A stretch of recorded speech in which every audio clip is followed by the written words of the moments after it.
Soul of St. Vincent and the Grenadines. We FM is SVG.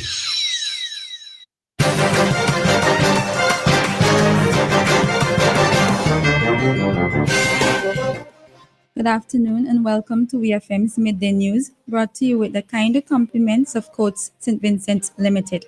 The Quartz 5-day sale is here. From May 26th to May 30th, get ready to save big across all stores. Lounge and dining, 20% off cash purchases and 30% off credit purchases. For the bedroom, buy two, get one free, excluding Ashley products. Hurry in, deals like this won't last. Shop now, only at Quartz. Terms and conditions apply. Quartz, bringing value home. Welcome back to VFM's Midday News, brought to you with the kind compliments of Courts St. Vincent Limited. First, on the local scene. On Tuesday, May 26, 2025, the Sandy Bay Police Youth Club made a visit to the agro processing plant in Orange Hill. Miss Nero, a dedicated supervisor, volunteered her time to teach the members the art of making assorted chocolates. Through this exciting and educational session, the youth gained not only culinary skills, but also valuable tools for personal and future opportunities. The Police Youth Clubs is all about holistic development, empowering members with real-world skills that go beyond the classroom. Also present during this activity were the National Coordinator of PYC, Sergeant Stephen Billy, and District Coordinators PC Mario Nanton and Mrs. Alicia Castello.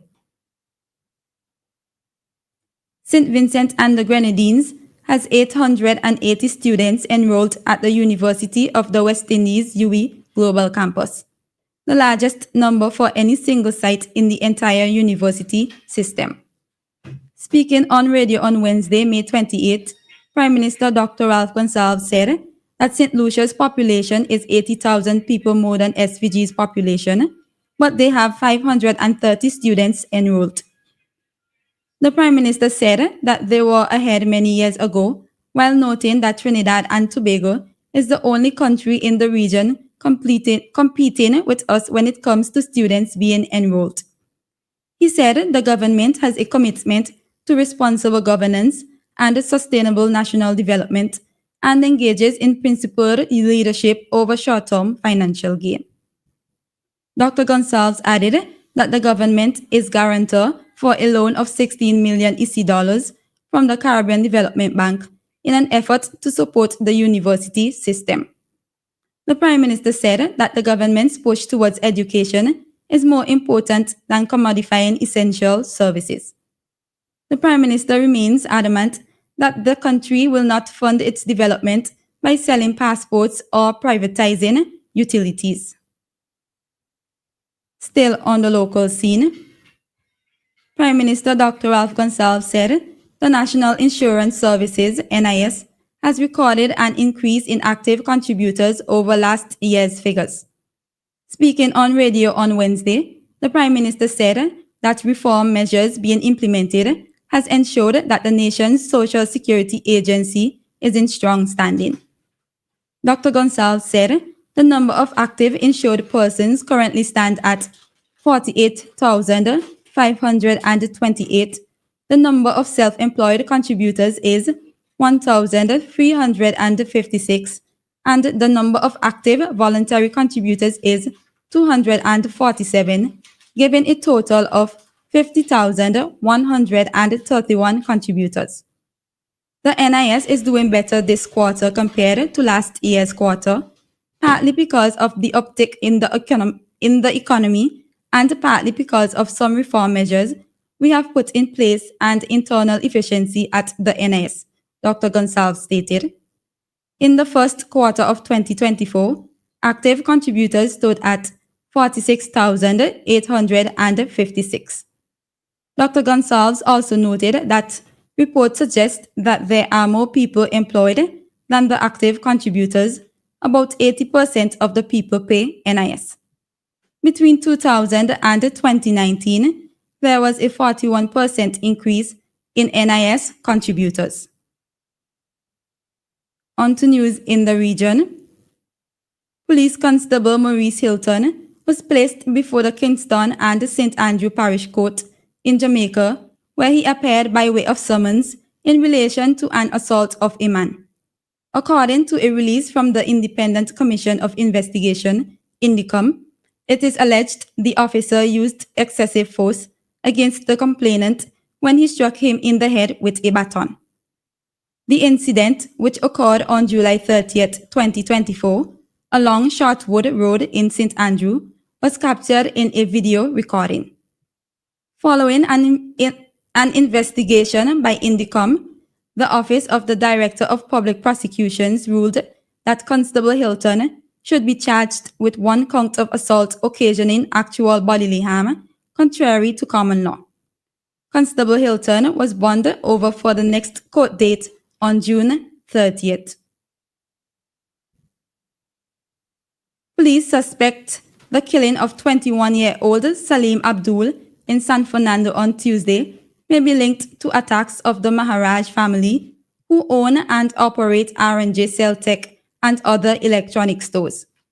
Abdul was killed at about midday near the crossing interchange. However, police believed that the intended target was his employer, the Maharaj family.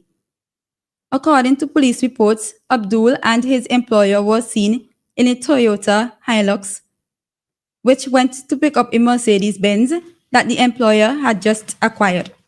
After securing the Mercedes-Benz, the businessman drove in the luxury car and Abdul drove the Hilux. The two were said to be in a convoy reportedly heading to an auto shop that was frequented by the businessman.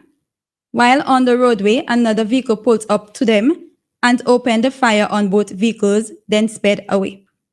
Abdul lost control of the Hilux and crashed into the Mercedes-Benz. Abdul was taken to the San Fernando General Hospital, where he succumbed to his injuries. His employer was not injured. It is believed that the gunman thought that the businessman was driving the Hilux at the time that was the vehicle he was last seen in. The incident is just the latest in a series of attacks reported against the family. On the international scene, Motown legend Smokey Robinson has filed a $500 million defamation lawsuit against 4 former housekeepers who have accused the singer of sexual assault. The legal case filed by the star and his wife Frances on Wednesday in California accused the woman of fabricating the sexual assault allegations as part of an extortionate lawsuit. The Robinsons say the alleged victims, who filed their case anonymously, went on family holidays with the couple and celebrated holidays together. The singer, who is now also under criminal investigation in Los Angeles over accusations of sexual assault, has denied all the allegations, and his lawyer said those behind the accusations were after his money. Mr. Robinson's lawyers also filed a motion to dismiss the woman's lawsuit, arguing they should not have been granted anonymity. The lawsuit was filed in Los Angeles Superior Court on May 6th under Jane Doe 1, 2, and 4. They are seeking at least $50 million in damages and a jury trial. Finally, in sports, Real Sociedad midfielder Martin Tubimendi is set for a medical before completing a switch to Arsenal. Well-placed sources have confirmed to BBC Sport that all the relevant documents in relation to the switch to the Emirates have been signed, with the deal entering its closing stages. The transfer is subject to a successful medical that Arsenal is in the process of organizing. Once the 26-year-old passes the medical, Arsenal will be in a position to announce Tubimendi's signing. This has been WFM's Midday News. I have been your presenter, Shanika Stapleton. Join us again at 3 o'clock for WFM's 3 p.m. news. WFM's Midday News came to you with the kind compliments of Courts St. Vincent Limited. Experience Carnival with Quartz Ready Cash. Enter to win $10,000 cash when you take a loan for $3,000 or more. Get the cash to purchase event tickets and costumes. All you need to apply is your ID, payslip, recent job letter, proof of address, and 2 references. No security required. Flexible payment terms, quick approval, and hassle-free. Visit us in-store or apply online at www.quartz.com. Quartz Ready Cash. Ready when you are. Promotion ends June 30th.